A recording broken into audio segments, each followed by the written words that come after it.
અમદાવાદમાં જે આવ્યું હોય અથવા રહેતું હોય એને તો ખબર જ હોય કે રામની ફૂલવડી અને પાણીવાળા ખમણ, નાગરની ચોળાફળી, નવતાડના સમોસા, લકીની ચાય, એવી સ્પેસિફિક વસ્તુઓ અમદાવાદમાં છે અને જેણે આ ના ચાખી હોય એને થાય કે આ શું હશે. તો હું આજે તમારી સાથે શેર કરી રહી છું રામના ખમણ, જે ખાડિયામાં મળતા હોય છે. એ ટાઈપના ખમણ આજે મેં ઘરે બનાવ્યા છે અને એકદમ પરફેક્ટ રેસીપી તેની માપ સાથે હું તમને શેર કરી રહી છું. તો ચાલો જોઈ લઈએ મારા કિચનમાં. કોઈ પણ સિઝન અને કોઈ પણ ઘરમાં ભાવતું ફરસાણ એટલે ખમણ. આજે ખમણની બધી જ ટિપ્સ તમારી સાથે શેર કરું છું. ખમણ બનાવતા પહેલાં ઇન્ગ્રીડિયન્ટ્સ બધા જ વ્યવસ્થિત માપસર કાઢી લેવા અને ખમણના ઇન્ગ્રીડિયન્ટ્સ બાજુમાં તૈયાર રાખી સૌથી પહેલું કામ કરવાનું કે જે ડબ્બામાં ખમણ મૂકવા છે એને પરફેક્ટલી ગ્રીસ કરવાનું.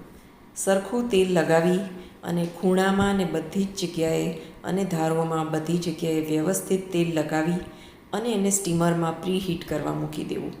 પ્રીહીટ એટલે થોડી વાર પહેલાં એ ડબ્બો ગરમ થઈ ગયો હોવો જોઈએ. જ્યારે આપણે તેમાં બેસનનું ખીરું નાખીએ એના પહેલો ડબ્બો સરસ વ્યવસ્થિત રીતે ગરમ થઈ જવો જોઈએ. એને કહેવાય પ્રીહીટ. પ્રીહીટ કરવા માટે અહીંયા આપણે સ્ટીમર લઈશું.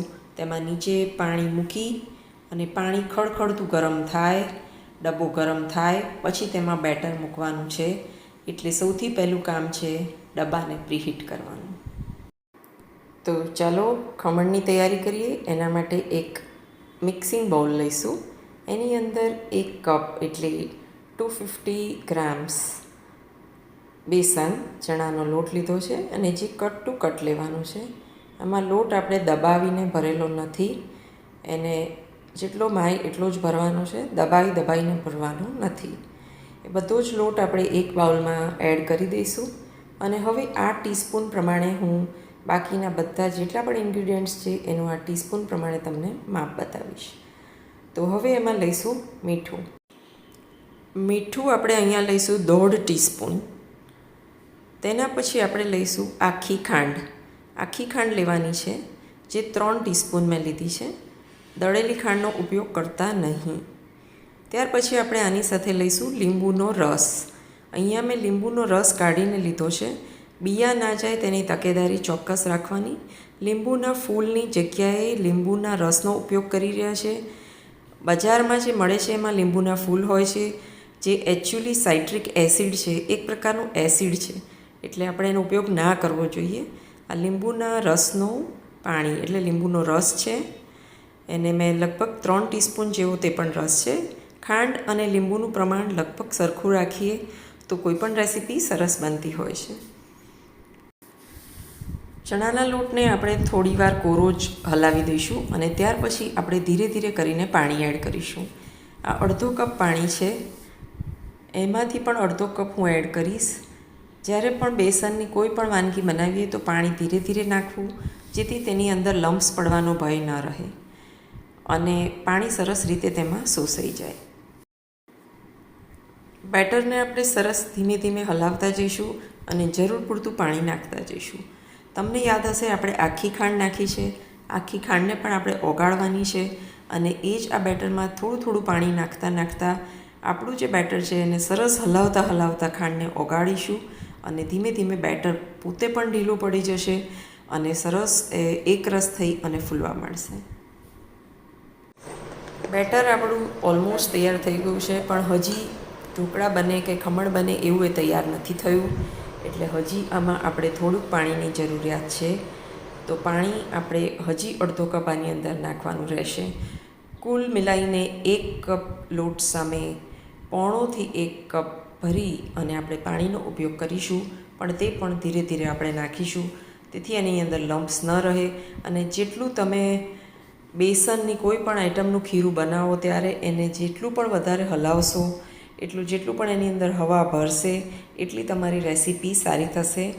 ચાહે તમે ભજીયાનું ખીરું બનાવતા હો કે ખમણ બનાવતા હો કે ચણાના લોટના પૂડા બી બનાવતા હો, જેટલું એને હલાવ્યા કરશો તેટલું તેની અંદર હવા ભરાશે અને હવા ભરાશે એટલે જ એ રેસીપી ખૂબ સરસ બનશે.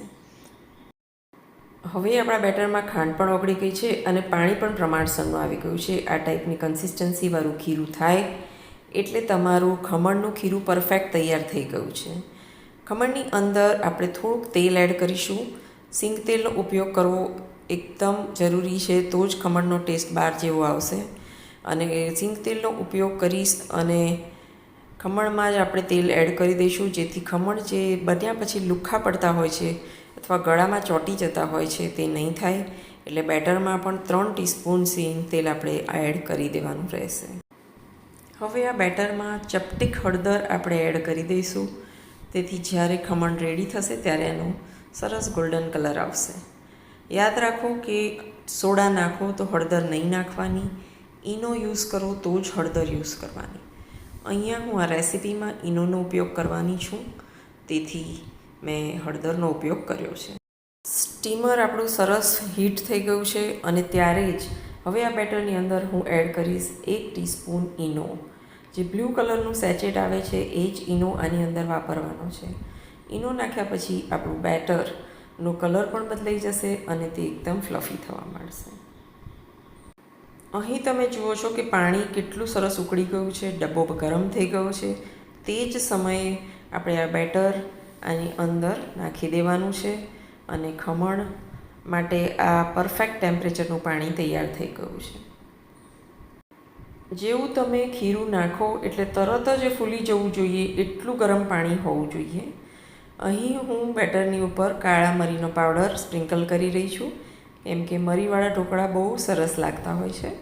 તેથી મરી નાખીશું અને ત્યાર પછી તેને ઢાંકી અને 10થી 12 મિનિટ તેને સ્ટીમ થવા દઈશું. 10થી 12 મિનિટ આપણે એને સ્ટીમ થવા દઈશું. ત્યાં સુધી આપણે આની ઉપર જે વઘાર કરવાનો છે તેની તૈયારી કરીશું. તેના માટે આપણે તેલ લીધું છે, રાઈ, લીલા મરચાં કાપેલા લેવાના છે. એમાં 1 લીલું મરચું ઊભું કાપવાનું છે અને 1 લીલું મરચું ઝીણું ઝીણું કાપવાનું છે. સાથે આપણે લીધી છે 2 ટીસ્પૂન શુગર, આખી ખાંડ લીધી છે. તેને પણ આપણે વઘારમાં યુઝ કરવાના છે. સાથે આપણે લઈશું લીમડાના પાન. જે લીમડાના પાન આપણે ફ્રેશ લીમડો તોડીશું અને તો જ એનો ફ્લેવર બહુ જ સરસ આવશે. આટલા ઇન્ગ્રીડિયન્ટ સાથે આપણે અડધો કપ પાણી પણ ચોક્કસ લઈશું. ખમણનો વઘાર કરવા માટે પાણી ખૂબ ખૂબ ખૂબ જરૂરી છે. તો ચાલો આપણે વઘાર જોઈ લઈએ. એક પેનમાં આપણે તેલ લઈશું અને તેલ પ્રોપરલી ગરમ થાય એટલે વારાફરતી આપણે બધા જ ઇન્ગ્રીડિયન્ટ્સ એડ કરી દઈશું. સૌથી પહેલાં આપણે રઈ એડ કરીશું અને રઈને પ્રોપરલી તડતડ થવા દઈશું. બધી જ રઈ ફૂટશે એટલે એનો એક સરસ ફ્લેવર આવશે. અને ત્યાર પછી જ લીલા મરચાં એડ કરીશું. લીલા મરચાં પણ સરસ ફ્રાય થવા દઈશું. ત્યાર પછી આપણે લીમડો નાખીશું. અહીંયા તમે તલ પણ નાખી શકો છો, પણ મેં એડ કર્યા નથી. બધો જ વઘાર પ્રોપરલી થવા દેવાનો અને ખાંડ પણ આપણે વઘારમાં જ એડ કરી દેવાની. ખાંડ પણ ઓગળવા માંડશે અને સાથે આપણે લીધેલું અડધો કપ પાણી અત્યારે વઘારમાં જ નાખી દેવાનું છે અને તેને ખળખળ ઉકળવા દેવાનું છે. પાણીનો કલર બદલાશે, થોડોક યલોઇશ થશે એટલે તેને તમારે બંધ કરી દેવાનું છે. આ ટાઈપનો કલર આવશે એટલે તમારું પાણી તૈયાર છે. હવે આપણે જોઈએ કે આપણા ઢોકળાની શું હાલત છે. 10થી 12 મિનિટ પછી સ્ટીમર કુકર ખોલ્યું તો જુઓ કેટલા સરસ ફર્સ્ટ ક્લાસ ઢોકળા રેડી થઈ ગયા છે. ગેસ બંધ કરી આપણે એને થોડીવાર માટે અંદર ને અંદર જ સિજવા દઈશું અને ત્યાર પછી આપણે તેને બહાર કાઢીશું. ખમણને આપણે બિલકુલ ગરમમાં બિલકુલ એને અડીશું નહીં અને તેને શક્ય હોય તો કાણાવાળું વાસણથી તેને ઢાંકી દેજો અને 5થી 7 મિનિટ એને અંદર ને અંદર રહેવા દેજો. ત્યાર પછી 5-7 મિનિટ પછી તમે જોશો કે એની બાઉન્ડ્રી આખી એની જાતે જ ખુલેલી હશે અને તમારે કોઈ પણ પ્રેશર લગાવવાની જરૂર નહીં પડે. તો બધી જ બાજુથી સરસ ગ્રીસિંગ કરેલો બાઉલ હોવાથી અને તેને આપણે પ્રોપરલી એને ઠંડુ પાડવા દેવાથી હવે તે અનમોલ્ડ ઇઝીલી થઈ જશે.